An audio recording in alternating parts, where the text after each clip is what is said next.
Hey, happy Cinco de Mayo. Hey, I'm your man, Rod Love. Welcome to the sit down. Sister Wynn, how you doing this evening? I'm doing well. What about yourself? Hey, I'm doing fine. I'm doing fine. Right. Hey, Doc Polite, how you doing this evening, brother? I'm doing good. I'm doing excellent. Hey, man, I just mentioned happy Cinco de Mayo. You had on a nice brim, and then you go and start the show and take it off, huh? Yeah, it's not ready for prime time. Oh, it's not ready for prime time? Oh, so he's just showing Oh, up. he's just I tell you, it's in the process of being distressed. So, see, the edges of it, I got to get those pressed out and put some blocking on it and everything to make it really. Well, it looks good from It where we're does. sitting, man. It It looks good does. from where we're sitting. Hey, those of you Thank who are joining the sit down takes place every Monday from 6. Sometimes we say from 6 to 6:45, but let Doc and Sister Wynn start going at it. We, we can run, we can run over. we jump on and we jump in, right? Yeah, Yes, absolutely, absolutely. Yeah. Hey, for those of you, we want you to really tune in because we're going to change gears for this show, and we're looking at doing this probably for the next 4 or 5 shows to look at how we can get our arms around it. Mhm. But what you're going to see tonight isn't something that you are going to would have expected to see. Tonight, we're going to bring something into your homes that is not comfortable to address, but it's a reality, and this is something that deals with young people. And if you have a teenager that's in your home, we would recommend that you pull them closer to, if you're looking at us on your phone or your iPad, here's something that I think is going to bring a great deal of value to your life tonight, but it's going to bring you a hell of a lot of heartbreak too. Yes. So, Absolutely. so with that, let me just kind of prime us up. Um, Doc Polite and Sister Wynn and I, we were talking about the 3 yards. And when you say 3 yards, some people are thinking about yards in measurement. Yes. We're not talking about yards in measurement. Um, when I was in college and also high school, I ran track. Mhm. And I'm familiar with passing the baton, but I will start us off because it's 3 yards that we're going to talk about tonight. Okay. Okay. And I'm going to start us off and I'm going to just introduce and I'm going to ask my co host, let's be real succinct and hit these 3 yards. And the first yard that I'm going to talk about is the yard of the home. Mhm. Focus on that because that's going to come back to you. The yard of the home. And Sister Wynn, what's the other yard that we have? We got the 3 yards. The next yard is your prison yard where you don't want to end up. No child needs to end up here, but that's a yard. That's the second yard. And those are two realities. Mhm. Hey Doc, will you give everybody that third yard? Yeah, y'all gave me the most lethal and the most final, and that's the graveyard. That's That the graveyard. is that's it. Ain't no do-over, ain't no leftovers. You end up there. That's all she wrote.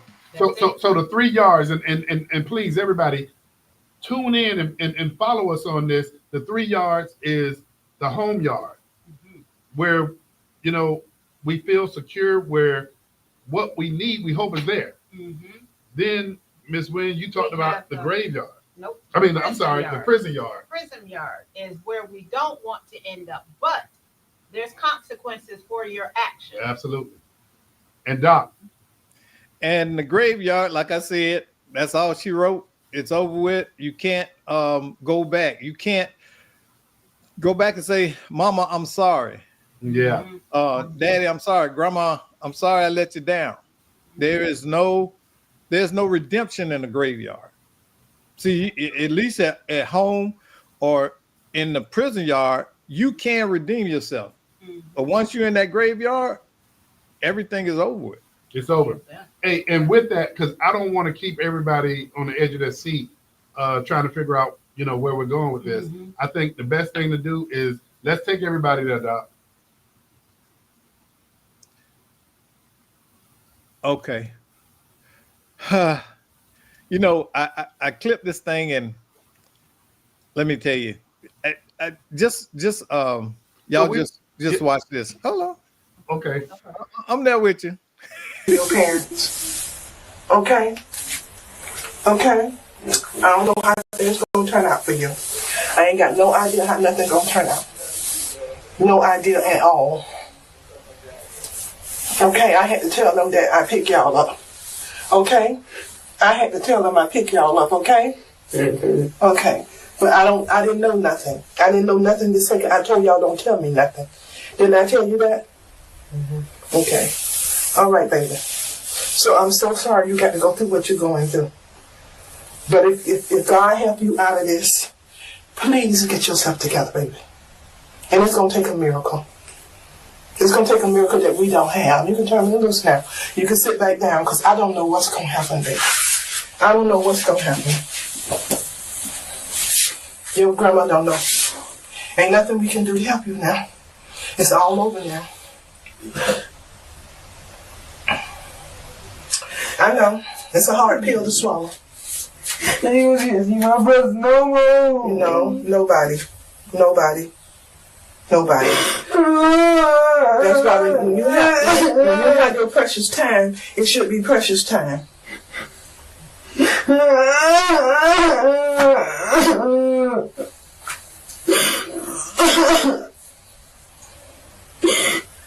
I didn't get to see Kina go right yet.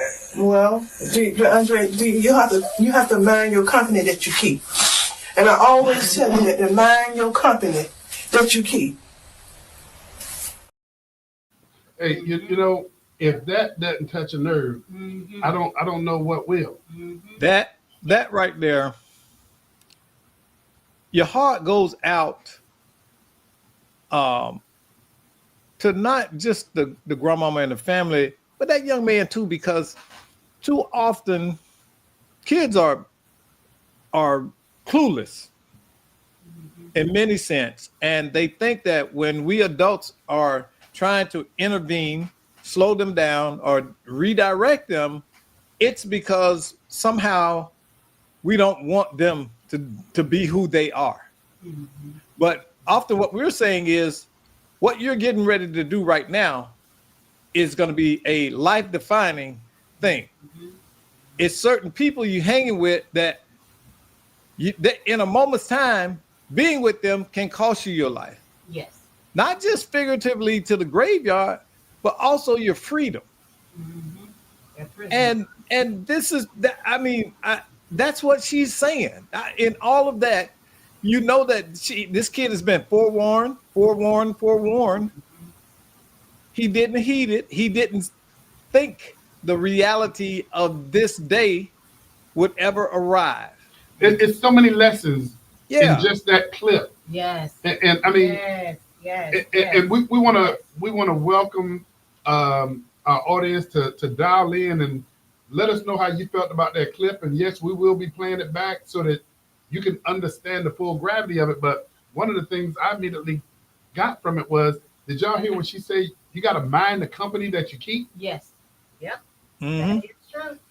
That is so true. And that's almost And like the parents need to get to know their kids' friends. Mm-hmm. Not only get to know the kids, get to know their The parents. parents, yes. You know, growing up, we wasn't able to go to everybody's house. Mm-hmm. You know, your parents had to almost like vet them before you can go. And even if they did vet them, there were still times, no, they can come to our house, but you know, you don't know who's in and out of someone else's house. But how did we get here? Think about it. Now we are in a time where most people with children younger than 18 at home are dealing with these three outcomes. Possibility, very real. Even if you're a parent that's involved, okay, and circumstances like the young man that stabbed the other boy. Mm-hmm. By all accounts, they are both from middle class families, okay, doing very well.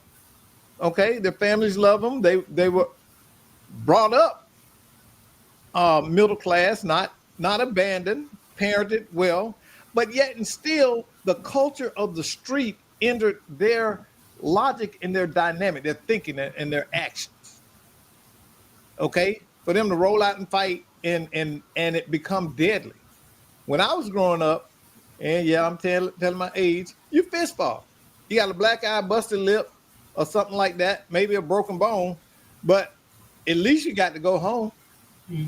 You're right. Hey, Doc, you're right. And I want people to understand the gravity of this. Doc, if you would, man, please play that clip back, man, because the gravity of it is just Gives you a chill. changes your life in Yeah. in 1,000 of a second. And Your parents. Okay? Okay? I don't know how things gonna turn out for you. I ain't got no idea how nothing gonna turn out. No idea at all. Okay, I had to tell them that I pick y'all up. Okay? I had to tell them I pick y'all up, okay? Okay. But I didn't know nothing. I didn't know nothing this second. I told y'all don't tell me nothing. Didn't I tell you that? Okay. All right, baby. So I'm so sorry you got to go through what you're going through. But if God help you out of this, please get yourself together, baby. And it's going to take a miracle. It's going to take a miracle that we don't have. You can turn me loose now. You can sit back down because I don't know what's going to happen, baby. I don't know what's going to happen. Your grandma don't know. Ain't nothing we can do to help you now. It's all over now. I know. It's a hard pill to swallow. You can't see my breath no more. No, nobody. That's why when you have your precious time, it should be precious time.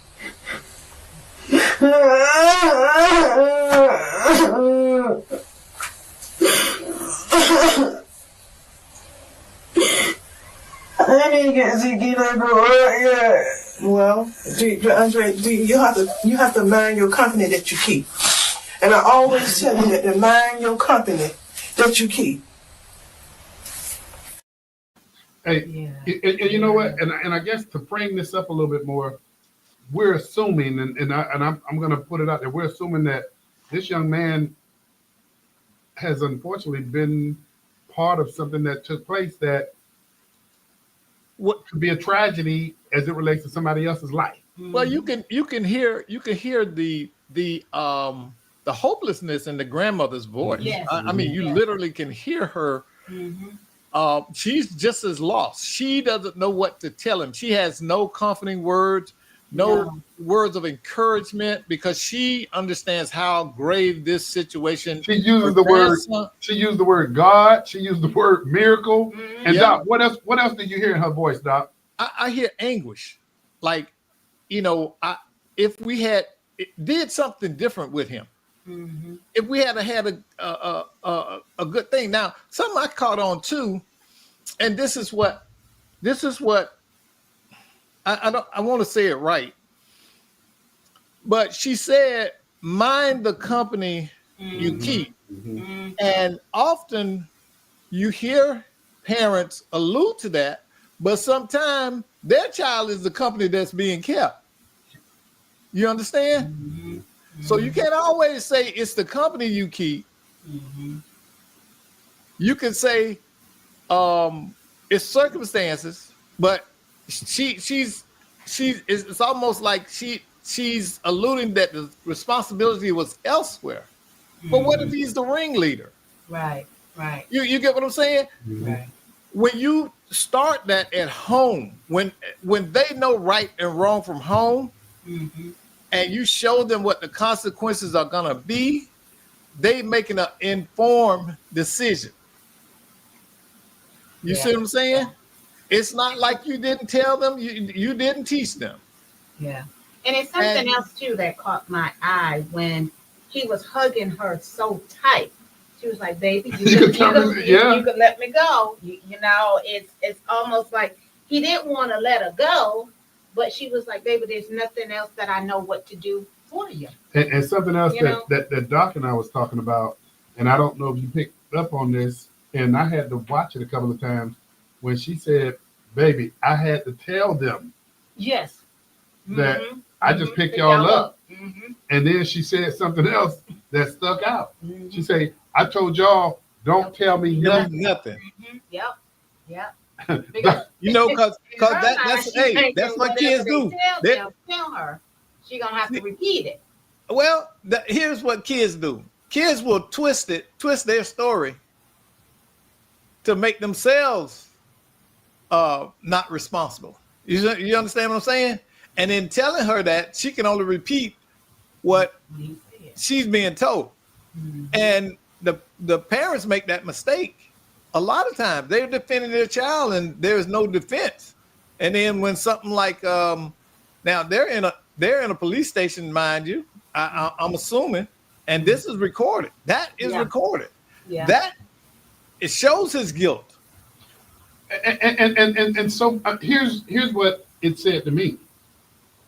It said to me, "I don't want to be an accessory. Yes.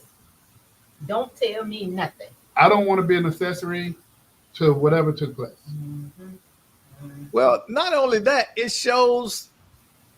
also shows me the lack of awareness that they both have. This is not something I would want caught on tape.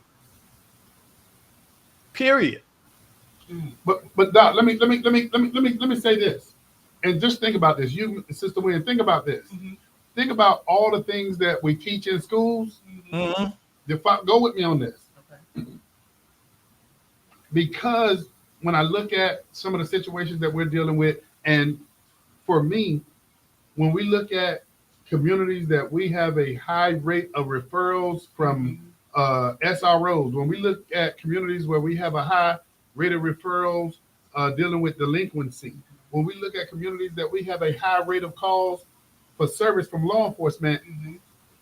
I believe what we're doing tonight should be done in the schools on a regular basis to show young people that here's your warning. Mhm. Here's your warning that Yeah. you need to make better decisions because your life can change in the blink of an eye. Yep. And with your chest out.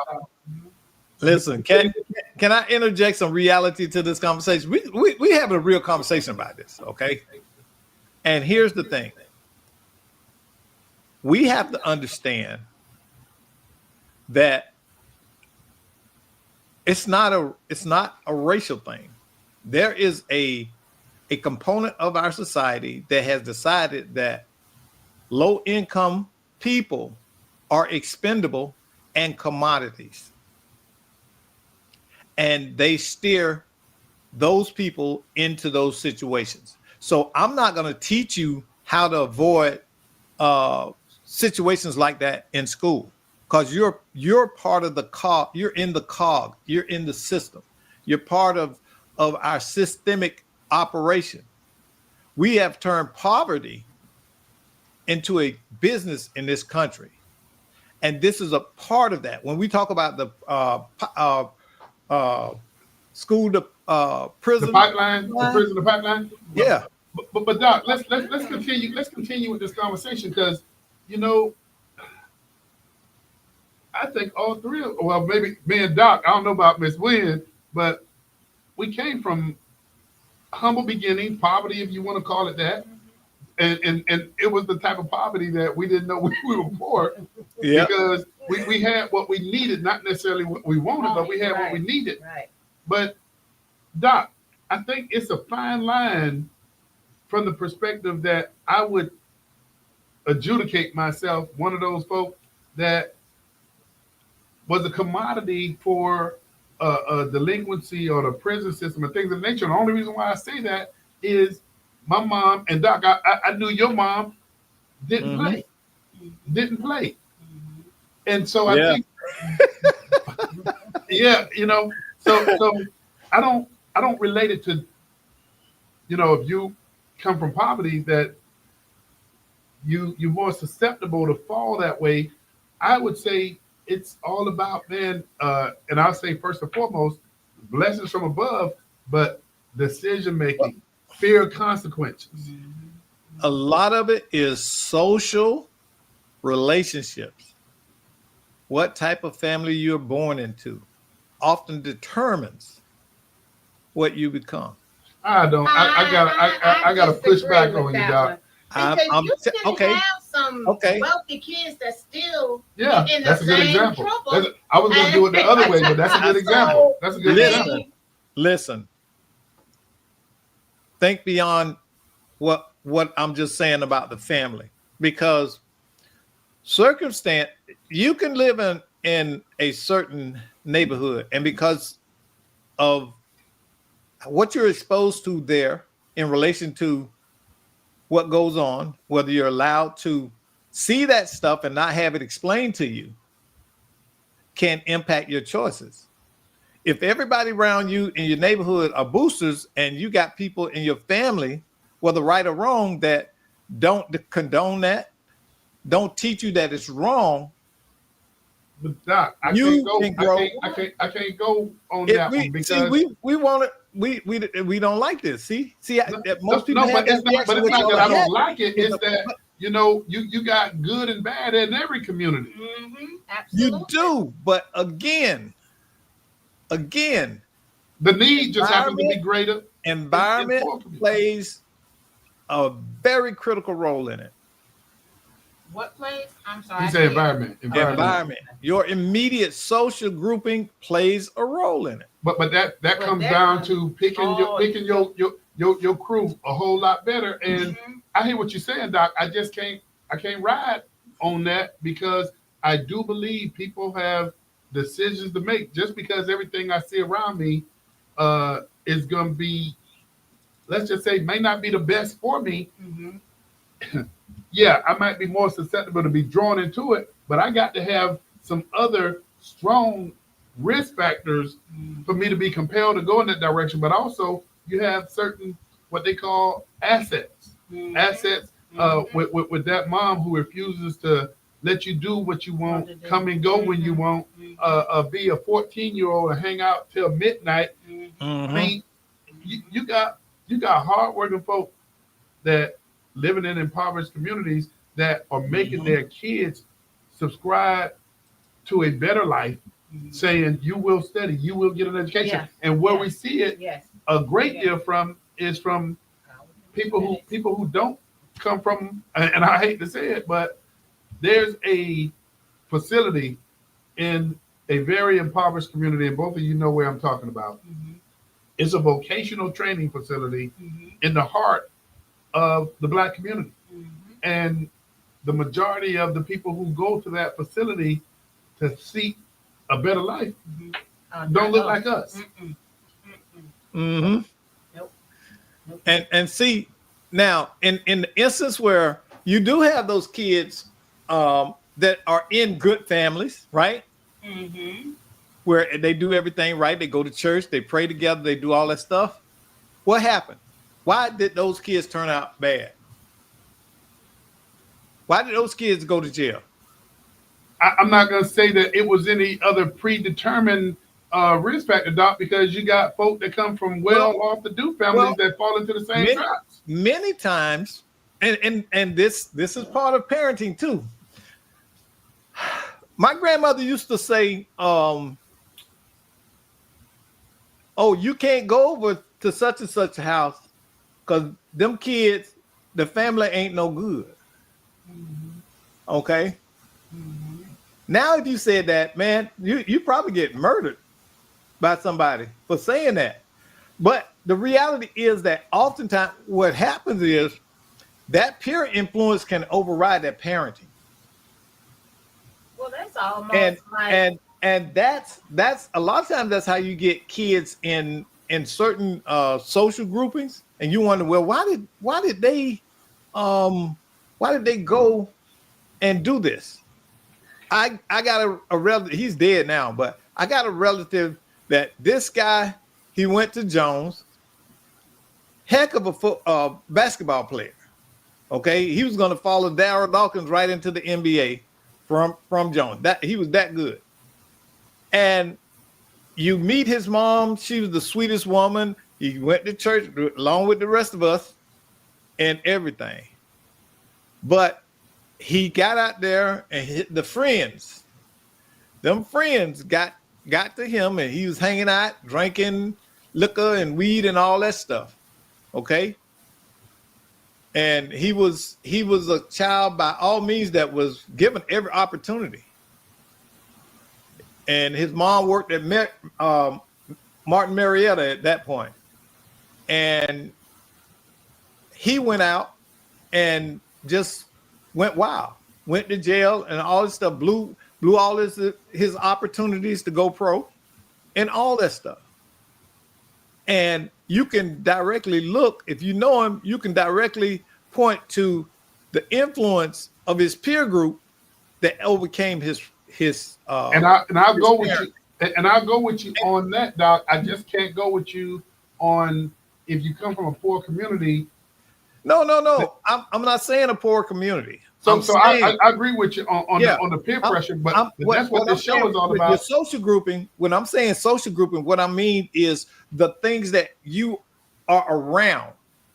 See, you could be in a bad social group in a mansion. You're right. It's it's what those people around you are influence you or not influence you. Negative influence can be just as dangerous as positive influence. You get what I'm saying? Yeah. And what we're saying here, at least what I'm trying to say, is that video that we showed, we have to figure a way, and it goes back to something you said, Doc.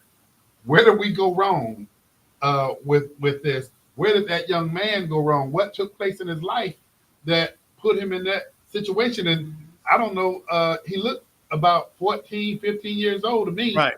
And so where I would go with that is we got to figure a way to impress upon young people that there's going to be consequences for your actions. Yes. Okay. You and I both work with juveniles, right? And the first thing we do when we get a new kid, what we do? Assessment. We go and do what's called a biopsychosocial.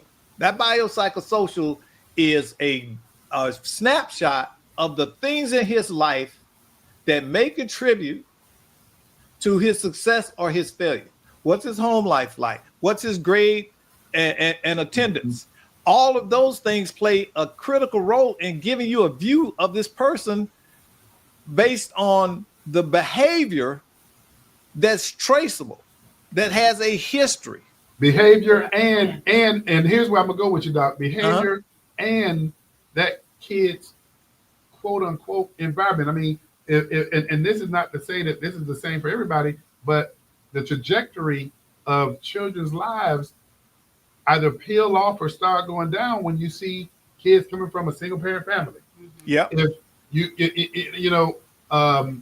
if you see a kid that's residing in a lower socioeconomic, and I hear what Doc is saying, and I want to kind of banter that because I don't want to have people think that what we're saying is if you come from a socioeconomic deprived community that you're gonna. Yeah. But I get what you. By no means am I saying that. But Doc, I hear what you're saying about the assessment. The assessment identifies all of those different risk factors. Right. That can give you a glance into that person's life. Okay. They can give you a glance at that moment in that person's life. Well, But no, if you keep coming around, that person could change his life around with the right mentor, with even being with the juvenile justice, being on probation. You can work with that child. Well, Something Doc brought up when you look at a kid's educational factors, because and Ms. Wynn, you're familiar with this, the communities that care model that focuses on family, focuses on individual, focuses on education, and I'm missing one of them. I can't remember what it is, but it goes to what Doc, when he mentioned grades, your behavior, and attendance. If you're not going to school, what are you doing? That's true. Who are you hanging with? And then another factor too that's not often pointed out when we talk about single parents. People tend to attack single moms and blame them for the situation. But here's what I say: there are millions of single women that raise highly functional kids. Mhm. You know, one of the significant differences is that single parent is not the only one involved in that child's Yeah. life. Yeah. They have an extended family Yeah. where there are other examples. Because see, you know, what we say, you want a daddy, but many people have fathers. Okay, but that behavior, what does a dad bring to the table? A dad can bring validation, structure, and discipline, and insistence of Yes. performance. Now, if somebody else's step, like for me, it was my grandmother. My grandma didn't play the radio, period. Okay, and then my oldest aunt, the one I visit all the time over in Orlando, was 93. She didn't play the radio either. So I constantly had those two women, along with my mom, who were putting the guardrails up, insisting this. You ain't hanging out all summer. You're going out to Jones and you're gonna do Saturday school.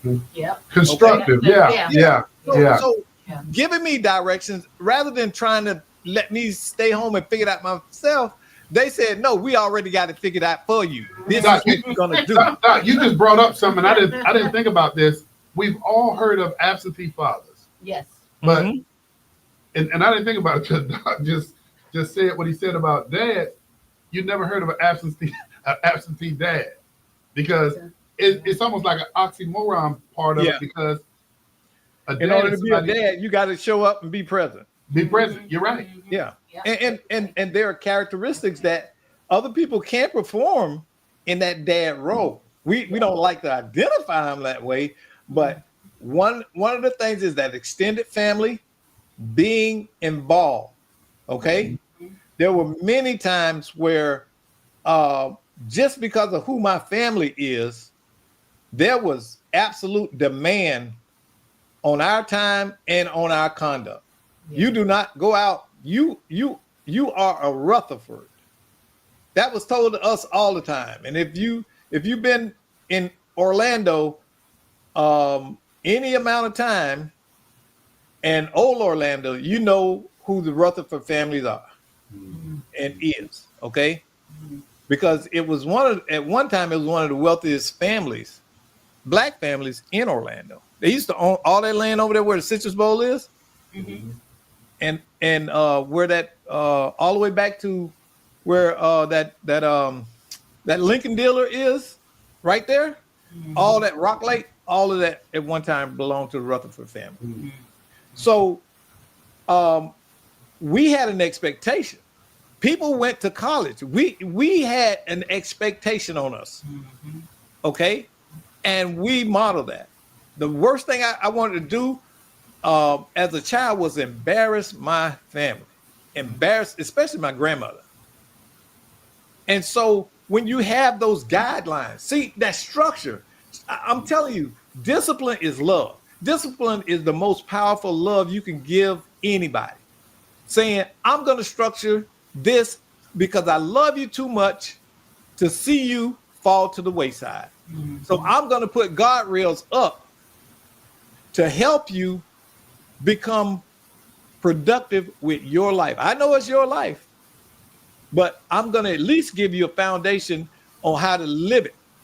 Hey, Doc, Miss Squeak, go ahead. It was something that Doc just said about the last name. I agree with that, but some of my last names, I want to kind of keep them over there on that side. And then we have the good side. So it's like, do you want to Every family is like that. Yeah. Well, every family has split personality, Oh, Okay. yes. and that's normal. But you gotta if you got people around you immediately who can help you deal with that, Oh, yeah. you see what I'm saying? You avoid getting involved with that side of the family shenanigans. So Doc, Sister Wynn, let me ask y'all this question.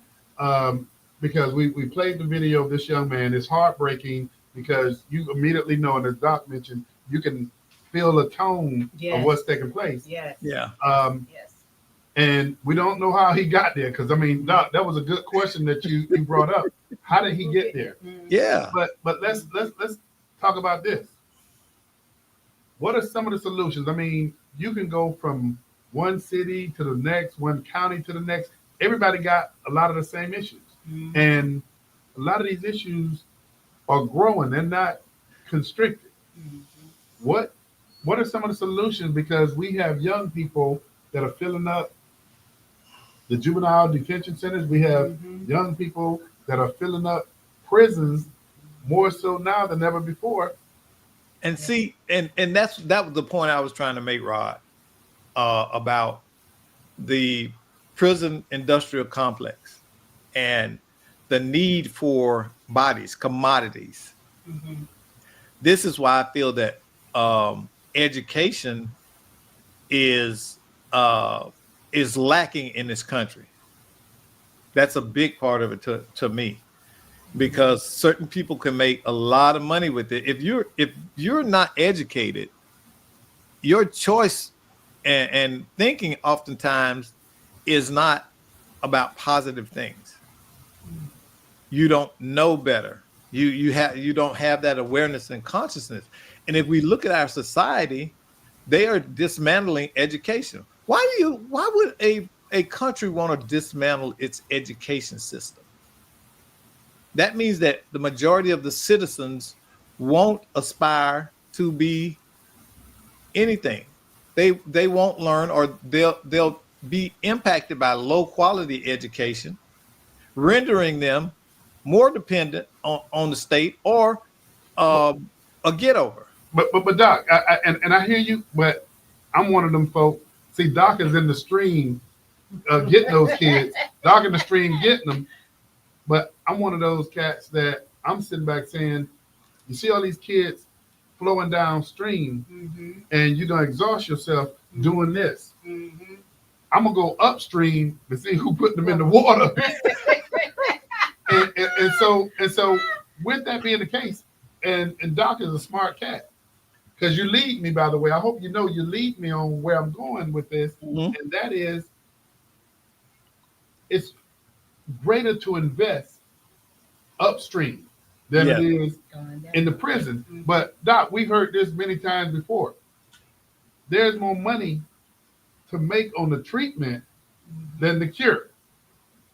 You know, and that's my point. That's why they are being turned into commodities. I don't want you to get better. I want you to be dysfunctional. So now my wife, Polly, who went to Brown to get her counseling degree, she's got a job. You guarantee her a job. But come on, Doc. I mean, and I ain't arguing with you, but I got to be the devil's advocate, and I don't like to use the word me being the devil, but the fact, Doc, that we got to place some onus on the community itself. Yes. I mean, and not some, a lot. So, yes. So something that I'm sorry, Doc. Something. Go ahead. With Saturday school, I think we need to. Not a Saturday, but we need to have our elementary kids start going to summer school to keep up on the reading. Doc says if they don't have that education, we got to find a way to get these kids educated during that summertime, because during that summertime, that's too much time on your hands. Research out there that says if a kid is not reading at grade level in the third grade, the trajectory of their life starts going down. They may be one in this prison yard.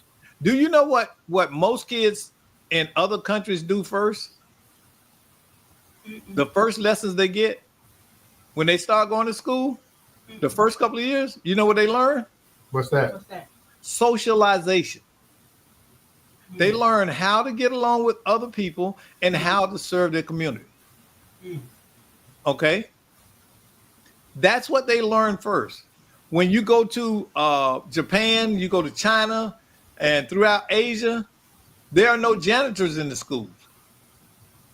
So they have to service their own school. That's right. That's Doc, right. when you were growing up, Doc, when you were growing up, and Miss Wynn, I'm gonna ask you the same question. Did y'all go to was summer school available year round?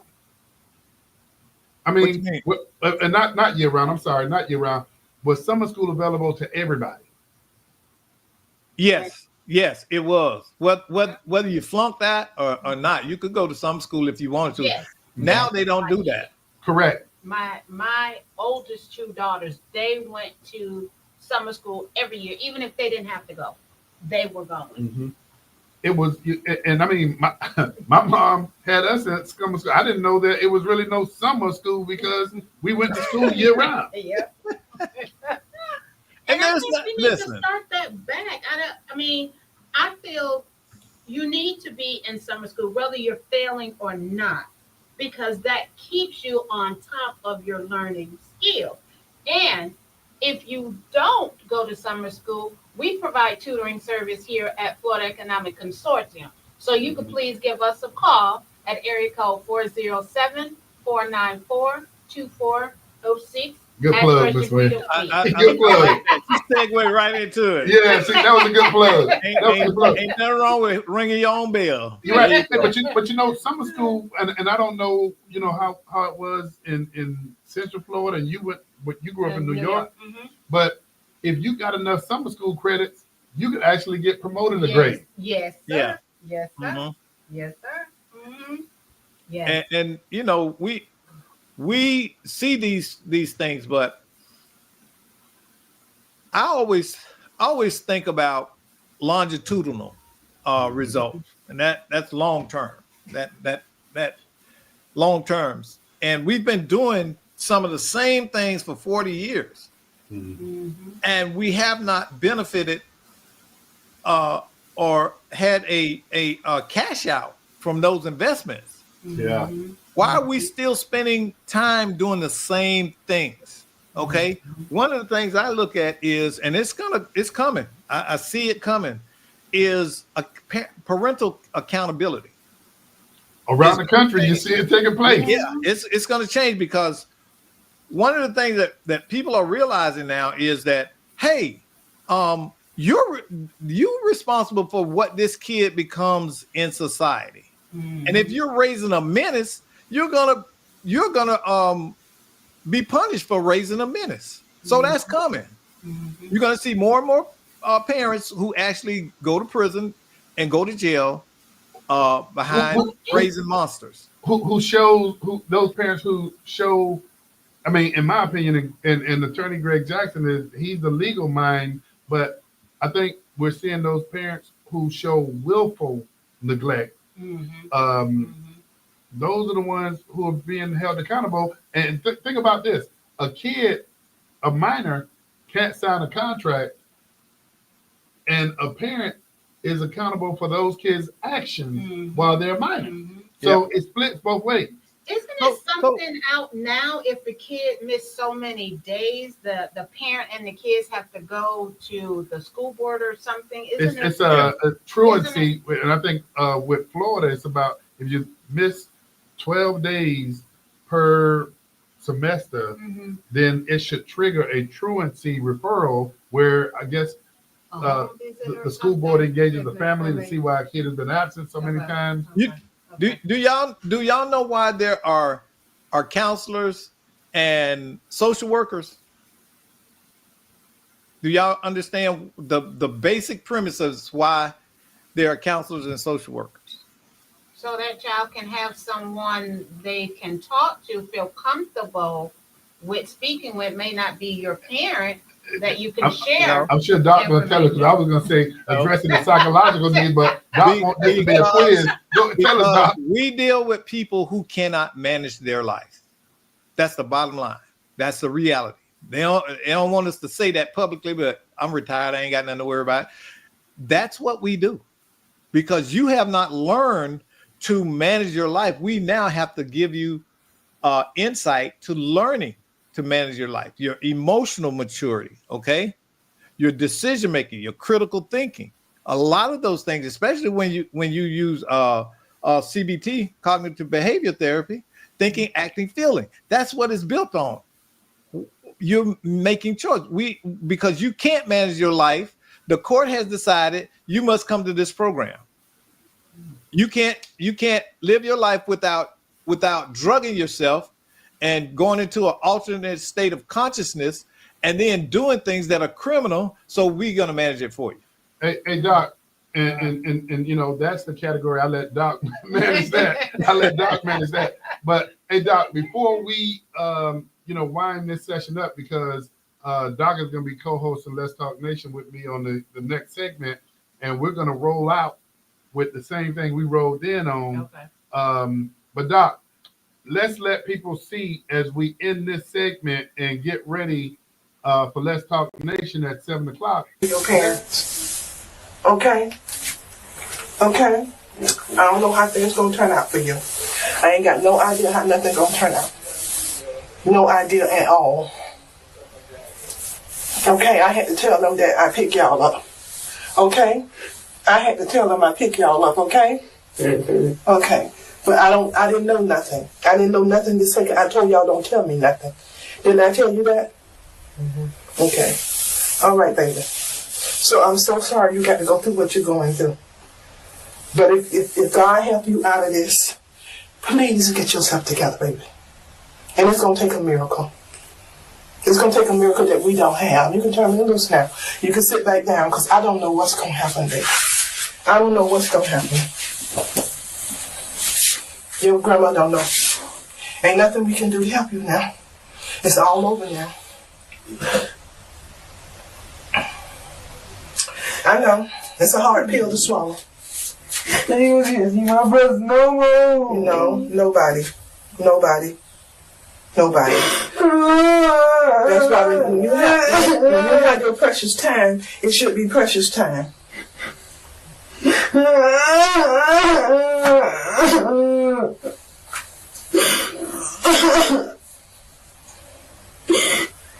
I didn't get to see Gina go right yet. Well, Andre, you have to mind your company that you keep. And I always tell you that to mind your company that you keep. Hey, for those of you who tuned in to the sit down, that was a gut punch. That was. And That breaks your heart every time you hear it. I mean, And Yeah. it sounds like she did everything she needed to do for him, but he still didn't stay on that right path. Right? boy, Doc and I are going to pick this up in the next segment, but you can feel what was going on in that room. Mm-hmm. Sister Wynn, Doc and I got some work to do at the 7 o'clock hour. Okay. And Doc, I don't know how we're going to navigate this thing, man, but for those of you who tuned in to the sit down, the Let's Talk Nation show is going to be opening up with the same segment. And I know Doc is going to have some other reels for us to preview, but we want solutions. But I think this is something that schools should be showing on a regular basis, because this is not something rehearsed. This is real life. Yes. yes. With that being said, hey, we want to thank you for tuning in to the sit down every Monday from 6. And I told y'all, Doc and Sister Wynn, they'll take you past 6:45 in a minute. I'm the only one looking at the clock. Hey, I'm on CP time. Hey, tune in next week for the sit down. You'll get a lot more of this. Doc, Sister Wynn, I'll see you next week. All right. Good night. All right.